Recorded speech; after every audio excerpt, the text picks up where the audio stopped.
7h01, iniciamos aqui abordando o conflito entre Israel e Irã. Novas explosões ecoaram em Teherã, capital do Irã, e foram relatadas em outras partes do país na madrugada de hoje. Isso de acordo com a agência de notícias Associated Press. O último número divulgado pelo embaixador do Irã na ONU é de 78 pessoas mortas e mais de 320 feridas. Já em Israel, ao menos 10 pessoas foram mortas em ataques iranianos durante a noite de ontem e madrugada já deste domingo, elevando o número total de mortos no país para 13. O principal aeroporto internacional e o espaço aéreo do país permaneceram fechados pelo terceiro dia. E diante da escalada desse conflito, o ministro das Relações Exteriores, Abba Araghchi, afirmou que o Irã não deseja que a tensão com Israel se expanda para países vizinhos, a menos que a situação o force a isso. Ele também acrescentou que a resposta iraniana foi baseada na autodefesa. Araghchi reforçou que Teherã estava reagindo à agressão externa e que, se essa agressão parar, as reações iranianas também cessarão. O ministro das Relações Exteriores acusou Israel de tentar sabotar as negociações nucleares em andamento entre Irã e Estados Unidos e que, segundo ele, poderiam ter levado a um acordo. E, enquanto isso, a Alemanha, França e Reino Unido informaram que estão dispostos a iniciar negociações imediatas com o Irã sobre o programa nuclear de Teherã, como forma de reduzir as tensões no Oriente Médio. O presidente Donald Trump afirmou no início deste domingo que se o Irã atacar os Estados Unidos de qualquer forma, vai enfrentar o poder das Forças Armadas norte-americanas em níveis nunca vistos antes. Trump declarou em uma postagem na sua plataforma Truth Social que o país não teve nada a ver com o ataque ao Irã feito por Israel. Seguimos nesse tema porque Israel ainda calcula os estragos do grande ataque do Irã ao país, isso nas últimas horas. Ontem à noite a gente teve cenas terríveis relatadas nos céus de Israel. Ao menos 9 pessoas morreram e ainda há desaparecidos. O Nelson Kobayashi tem aqui todos os detalhes para a gente dessa empreitada. O domingo começou com moradores de Israel ainda sob tensão após mais uma leva de bombardeios do Irã. Os novos ataques começaram um pouco antes da meia-noite, no horário local, final da tarde no Brasil.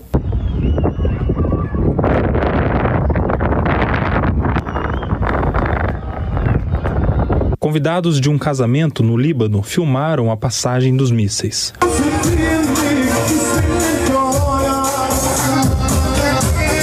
Lançamentos também foram feitos a partir do Iêmen. Sirenes soaram em diversos pontos do território israelense.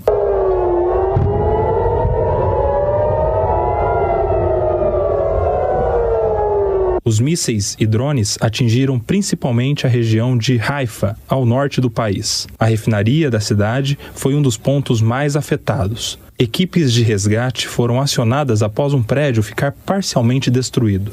Também houve estragos em Tel Aviv. Porta-voz do exército israelense, Major Rafael, disse que a ação de Teherã tem um único objetivo: acabar com o Estado judeu. Israel vai fazer o que for necessário para que o Irã não continue representando uma ameaça imediata para o futuro existencial do Estado de Israel. O Irã precisa entender: o povo judeu já passou em toda a sua existência, o povo judeu passou por diversas épocas nas quais o povo não tinha um exército para defender. E é exatamente isso que nós estamos fazendo para que um regime que deseja eliminar o Estado de Israel do mapa não consiga cumprir esse objetivo, para que o povo judeu consiga viver livremente aqui no Estado de Israel. Nós temos ótimos parceiros internacionais, nós estamos atuando em cooperação com nossos parceiros, principalmente na defesa aérea do Estado de Israel, e nós temos certeza que os objetivos dessa guerra serão alcançados. Nós temos essa capacidade. Mas você sabe por quê? Porque nós não temos outra opção.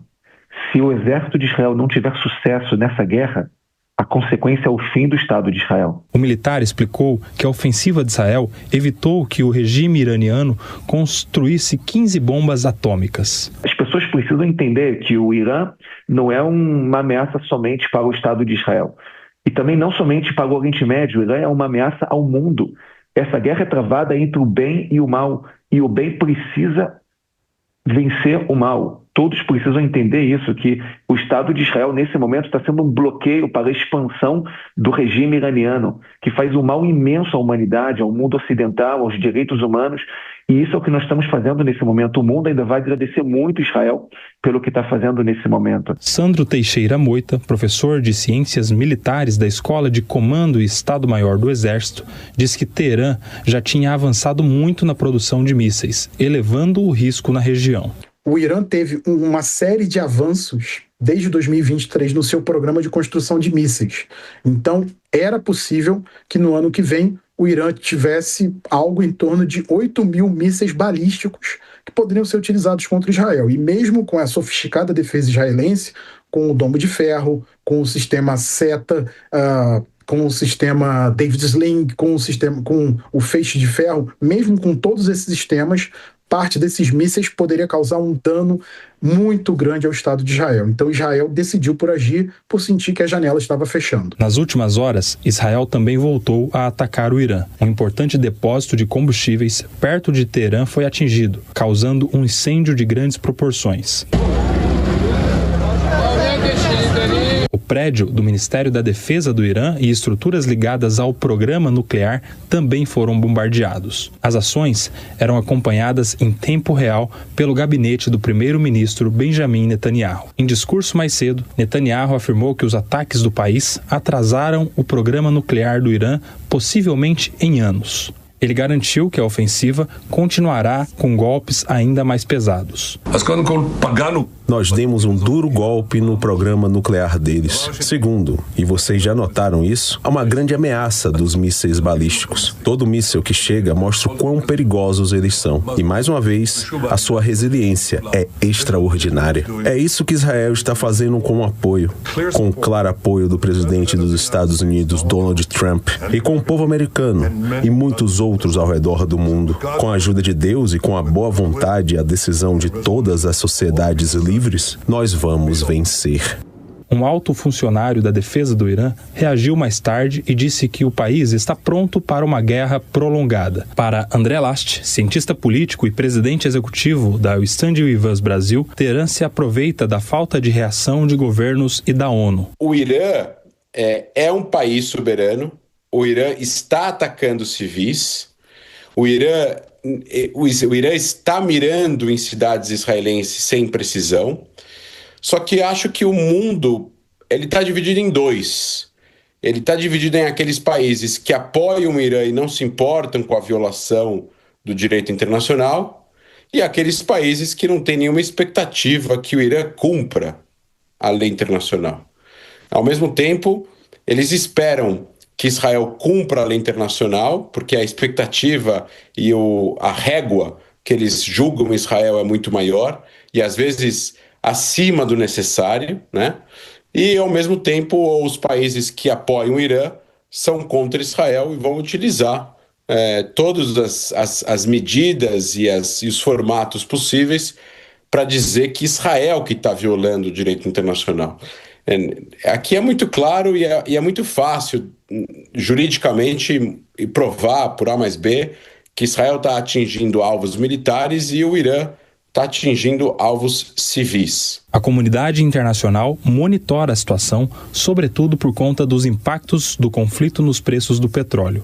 O presidente dos Estados Unidos, Donald Trump, afirmou ontem que ele e o presidente russo, Vladimir Putin, concordaram em uma ligação telefônica de 50 minutos que a guerra entre Irã e Israel deve terminar. Trump tentava um acordo para que os iranianos suspendessem o programa nuclear voltado à construção de uma bomba atômica, mas com os ataques de Israel, o regime do Ayatollah suspendeu as negociações. Como sempre, a gente traz aqui para a conversa também os nossos analistas, comentaristas, para que possamos entender melhor esse cenário todo.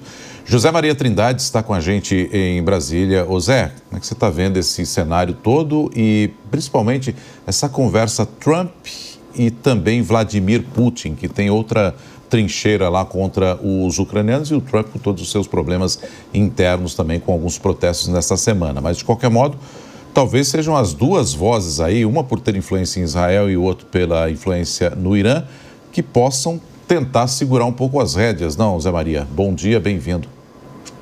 Pode escalar o conflito, sim, e é perigoso para o mundo. Muito bom dia, Nonato. Bom dia, Bia Manfredini, que está hoje acompanhando aqui. Bom dia a você que nos acompanha no Jornal da Manhã. Olha, eu tenho conversado com comandantes militares aqui que mostram o seguinte: nós teremos pela frente mais momentos de conflitos e a possibilidade de guerras.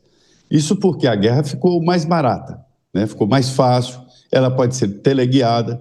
Vejam que, neste momento, não há conflito terrestre entre pessoas, e sim através da tecnologia. E a gente viu, por exemplo, naquele ataque da Ucrânia, a base aérea russa, destruindo aviões caríssimos, com drones baratos, né? A gente vê que isso acabou acontecendo no mundo, a possibilidade de um armamento mais barato. Mas olha, Nonato, o que mais me assusta é a possibilidade real de grupos paramilitares ou de grupos terroristas terem acesso a armas nucleares mais baratas e menores, mais fáceis de serem transportadas neste momento. Isso preocupa muito. E aí está um grande exemplo. Israel está atacando instalações militares iranianas com possibilidade de criar artefatos nucleares. Israel mostra lá de que o enriquecimento de urânio acima de 60% é um ponto muito perigoso para se formar um artefato nuclear. O Brasil, segundo conversamos aqui com comandantes militares, está impedido de entrar nesta possibilidade de arma nuclear. A nossa Constituição, está na Constituição, proíbe qualquer possibilidade, pesquisa ou manutenção de material bélico nuclear. E, além disso, existem vários tratados que nos impedem de qualquer... E nós somos fiscalizados. Eles vão nas instalações. Qualquer enriquecimento acima de 18%, para se ter uma ideia. Então, o mundo está perigosamente escalando na possibilidade de novos conflitos. É um grande desafio, sim, viu, Nonato? Zé Maria, bom dia, é um prazer falar com você. Ainda sobre esse conflito, né? Israel tem falado que vai continuar os ataques focados, então, em desmanchar essas armas nucleares, esse movimento ali, mas, em contrapartida, o Irã acabou suspendendo, então, as negociações. Tinha uma rodada aí de negociações que começaram em abril para daqui a poucos dias. O ideal seria continuar essas negociações nesse momento, tentar travar esses ataques e retomar o diálogo? Né, de suspender a possibilidade de ataques de Israel. Israel está fortemente armado, tem armas estratégicas, tem um grande grupo de inteligência, e isso é muito importante. Esses ataques considerados precisos e cirúrgicos que Israel faz, isso aí já é um resultado de um trabalho anterior de pesquisa e de um trabalho de inteligência, né? O Irã, ele perdeu muito em poder com vamos dizer, o desarme que Israel fez em grupos como o Hamas, como o Hezbollah, e aí o Irã ficou um pouco desprotegido. Veja que os ataques do Irã, eles têm muito mais alvos civis do que militares, e Israel faz ataques precisos. Então, neste momento, o Irã é que está tentando interromper essa escalada que é perigosa e pode crescer mesmo para o mundo, viu? Obrigada, Zé. A gente volta já com você.